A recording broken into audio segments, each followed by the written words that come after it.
I'm Olivia Ray here with the Herald Times at the Little 500 racetrack. We are just 2 weeks out from the race, and I caught up with the historic Cutters team.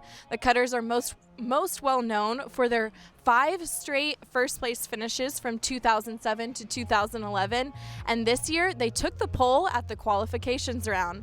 Watch here as I caught up with 2 vets from the team. So Cutters qualified at the very top again for your team. The Cutters team is a very historic team here in Bloomington. Could you kind of give me a quick recap of what your team is? Yeah, so we started out as actually the off-campus team of Delta Chi back in the 80s, and we've been around ever since, doing well, and yeah, that's basically it. I mean, we're just another team around the track trying to do our best, and I think this year, I think it's the only the third time in history that Cutters has actually pulled first. So, it's not something that is like really that determinant on how well you do in the race. But I mean, it is kind of fun to, if we're on top, we get to see our name on the top of the list, whatever. But, really it's all about just repeating, just coming to the track with the mindset of we're just going to work hard, we're going to do what we can do, and really just not worry about the variables that aren't in our control.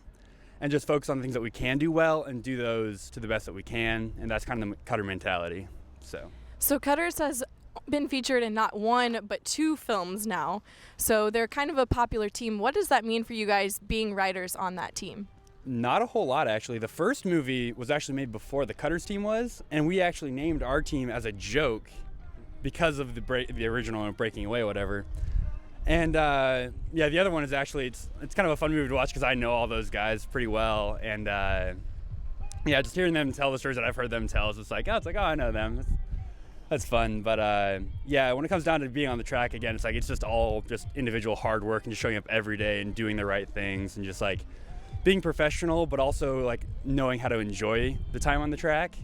So yeah, I don't feel a whole lot of pressure coming from all the hype around the team or whatever, but I do feel pressure to show up every day and do the best I can do for my team.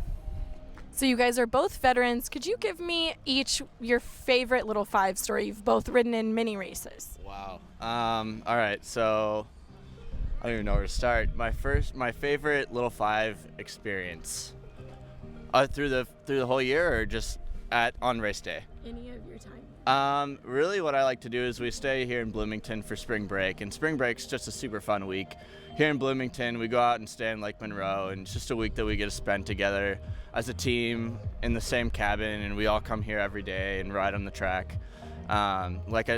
This will be my second race, so I don't have a ton of favorite experiences having wrecked in the race last year, but I don't know, I really like spring break and excited for the rest of this year. For me, it's probably the night before the race. We have a guy, he's basically the godfather of the Cutters, but he lives on the east side of town, so we all go out to his house, and we just spend the night just being really relaxed as a team, just kind of getting into our race mindset. And that kind of encapsulates the best way I can perform and the best way I can prepare for the race is just to be in kind of that zone, just very relaxed and very, very chill environment. So that it kind of sets the tone going into the race morning of just knowing what we have to do and showing up to the track to do it. So I'd say probably my favorite race memory, just going out there, just having that quiet moment with the team before kind of the hecticness of race day shows up. So you have 2 weeks before that hectic time period. How are you guys preparing to stay on the top of that list? Really, it's just about, just staying relaxed, watching a lot of Trailer Park Boys, not taking ourselves too seriously, but then knowing that, we do show up to the track every day with a job to do.